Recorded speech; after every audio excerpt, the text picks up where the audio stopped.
Bonsoir à toutes et à tous. Pour ce soir, j'ai choisi de parler d'un sujet au ton plutôt léger, pour le ton, mais pas pour les calories.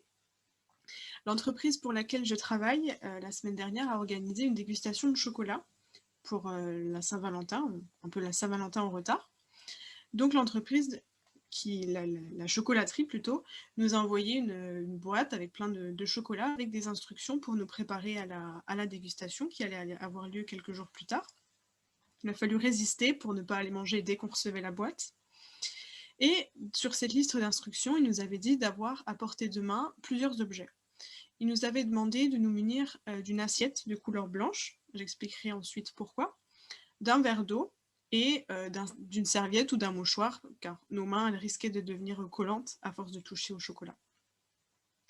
Donc l'objectif d'avoir cette assiette blanche, c'était d'y poser le chocolat pour vraiment bien apprécier les couleurs.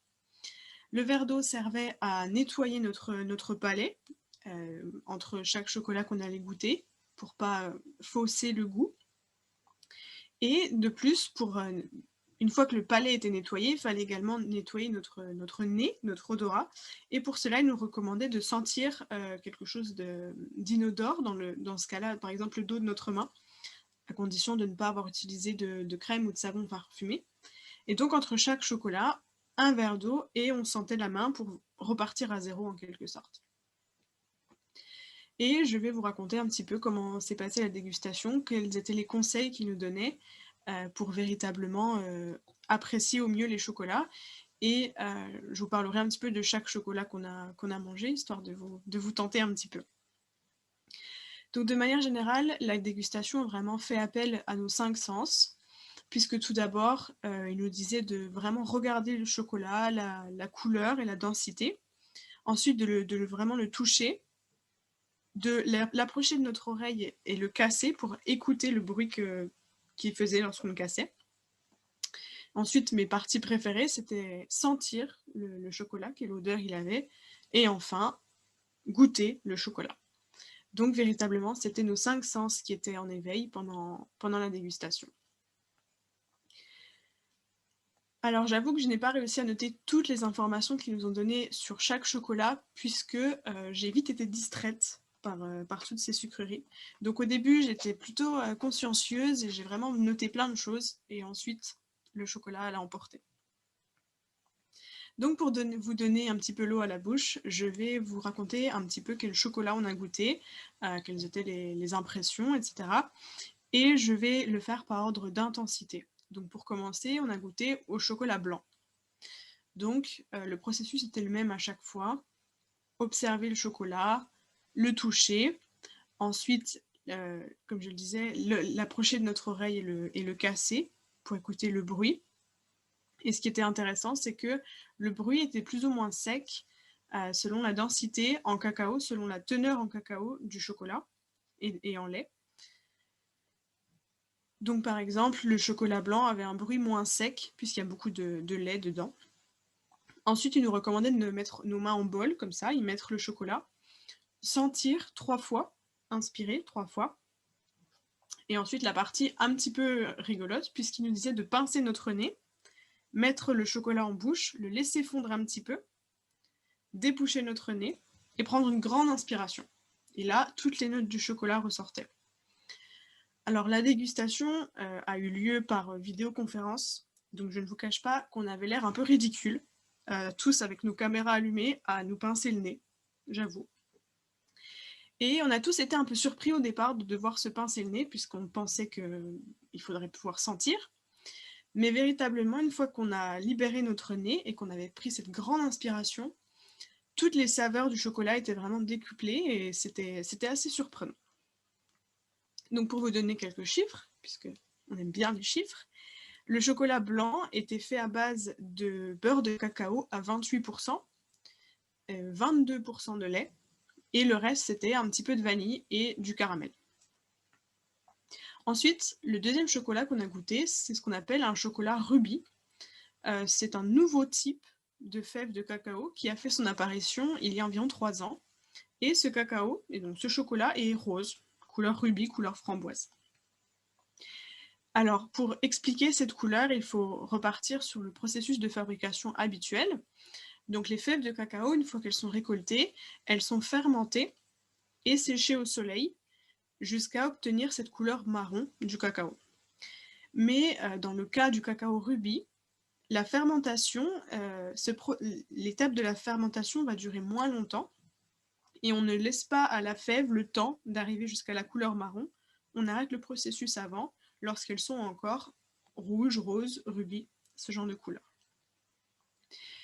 Donc c'est la première fois que je voyais ce genre de chocolat, qui avait un goût plus doux que le chocolat au lait normal, disons. Et ce chocolat contient également de l'acide citrique, qui lui donnait des notes fruitées, assez inattendues à la fin. C'était une petite note surprise en arrière-goût. Et des notes de framboise et de fruits de la passion, par exemple. Donc, j'ai pas précisé, mais l'entreprise qui nous avait envoyé ces chocolats est basée en Irlande, puisque c'est là où je suis installée. Et c'est la première chocolaterie du pays à avoir à sa disposition ce chocolat. Donc évidemment, ça nous a tout de suite donné plein d'idées de recettes. On s'est tous dit qu'un bon chocolat chaud au chocolat rubis, ça devrait être une tuerie. Mais bon, il nous expliquait que c'était pas assez fort, il n'y avait pas assez de cacao et ça en ferait pas forcément une très très bonne boisson. Ensuite, le chocolat suivant était un chocolat à 41% de cacao. Et encore une fois, c'était intéressant de l'entendre craquer près de notre oreille. Et le bruit était similaire à celui du chocolat rubis, puisque la teneur en lait se tenait à peu près. Et ils ont expliqué que ce cacao venait de sources durables au Ghana. Ensuite, le chocolat suivant était un chocolat à 67% de cacao, qui ne contient absolument pas de lait. Donc c'était probablement le chocolat préféré de mes collègues véganes. Le chocolat avait vraiment un aspect plus solide et lorsqu'on l'a cassé, le bruit était bien plus sec, puisqu'il n'y avait pas de lait dedans. Et beaucoup craignaient que, comme c'était du chocolat noir, il allait être très amer, mais étrangement, ce n'était pas le cas. Le goût était quand même très intense, mais avec des notes assez fruitées, donc pas du tout amer. Et donc les chocolatiers qui avaient organisé la dégustation nous ont expliqué que c'était un chocolat qui se mariait très bien avec le thé ou le café, voire qu'on pouvait le déguster en y déposant un peu d'huile d'olive dessus, bizarrement. Je n'ai pas testé, mais faudrait que j'essaye. Et pour ce type de chocolat, tout le cacao de la fournée, disons, vient de la même région. Donc, d'une année à l'autre, en fait, ça peut, selon la provenance du cacao, ça peut varier. Enfin, sur une même année, ça sera toujours la même provenance, mais pas d'une année sur l'autre.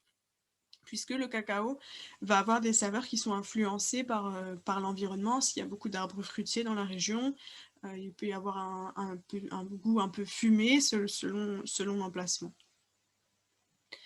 Ensuite, le chocolat suivant, c'était des pralinés dorés. Et ils nous ont expliqué comment ils fabriquaient ces petits dômes, en fait, cette forme arrondie. Donc tout d'abord, ils construisent la forme arrondie, vide, puis ensuite, ils vont la remplir de crème, de pralinés, de ce qu'ils veulent d'ailleurs. Ils laissent reposer, et ensuite, ils viennent utiliser une poche à douille pour remplir avec le deuxième ingrédient. Et enfin, ils vont venir mettre le couvercle, ce qui est plutôt le socle, en quelque sorte, la base qui ferme le chocolat. Et dans le cas des chocolats qu'on a goûtés, l'intérieur, c'était chocolat blanc et crème irlandaise, ce que je ne connaissais pas, et ce qui s'avère être une liqueur. Et la teneur en cacao, c'était 35%, et le fourrage était vraiment très très crémeux, donc très bon, et le goût de l'alcool n'était pas fort du tout. Enfin, le dernier chocolat qu'on a goûté, c'était un chocolat à 70% de cacao, donc plutôt fort également. Et donc, ils expliquaient que pour faire ce chocolat, l'intérieur de la fève de cacao va être écrasé et va être cuit pendant 48 heures. Et ensuite, on vient ajouter le sucre, la vanille, le reste des ingrédients. Sachant qu'il faut avoir la main légère avec la vanille, puisque 1 kg de vanille coûte environ 1 000 €. Donc il ne faut pas mettre tout le paquet. Et surtout, ne pas ajouter d'eau, puisque s'il y a de l'eau à la fin de la cuisson, eh bien c'est raté, il faut tout recommencer. Et ce chocolat noir, je pense que vous le savez, a des propriétés bonnes, c'est plutôt bon pour la santé. Le chocolat noir, c'est bon pour la circulation sanguine, c'est bon pour le cœur, c'est bon pour le moral aussi. Tout le chocolat est bon pour le moral. Et c'est un très bon antioxydant, puisqu'il en contient davantage que les myrtilles, qui sont connues pour leurs propriétés antioxydantes. Pour terminer, une fois que je vous aurai bien fait saliver, quelques informations supplémentaires sur le chocolat, puisqu'on a tous pu poser nos questions, on s'est tous proposé pour goûter leur chocolat également. Donc ils nous ont expliqué qu'à partir du moment où on plante la graine, il faut 7 ans avant de pouvoir récolter les fèves de cacao, pour ensuite en faire du chocolat. Et on a tous posé la question de la conservation, comment bien conserver du chocolat. Et selon eux, le mieux c'est de le laisser dans un placard qui soit à l'abri de l'humidité et de la chaleur. Et l'idéal, c'est de le consommer dans les 6 mois. Certains tiennent plus, mais le mieux, c'est de les consommer rapidement. Et parce que, par exemple, si on les conserve, si on les consomme pas tout de suite, notamment le chocolat blanc ou les chocolats qui contiennent du lait, ils peuvent ne pas vraiment durer. Et ils peuvent également avoir la couleur qui change, donc ce n'est pas très agréable. Et on s'est également posé la question de la conservation au frigo. Et ils nous ont alertés, ils nous ont déconseillé, notamment pour les chocolats qui sont fourrés, puisque une fois que vous sortez les chocolats du frigo, vous pouvez avoir de la condensation qui se crée, et voire même de la moisissure. Donc ce n'est pas l'idéal. Donc c'est une bonne raison pour les manger rapidement. Sauter sur le chocolat.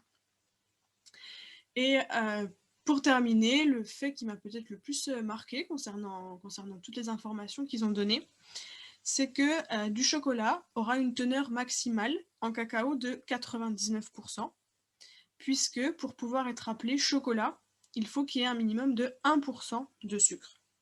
Donc, je ne sais pas s'il y a une loi sur le chocolat, il faudrait que je mène l'enquête, mais voilà, il y aura 99% de cacao maximum, vous n'aurez jamais de chocolat 100%.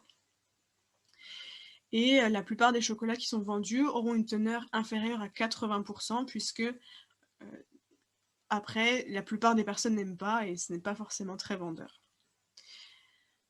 Donc pour terminer cette petite présentation, je pense que je garde à l'esprit que le cacao vient d'une plante, donc que le chocolat fait partie des 5 fruits et légumes par jour qu'il faudrait manger d'après les recommandations nutritionnelles des autorités.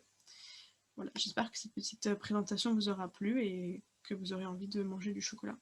Merci de votre attention.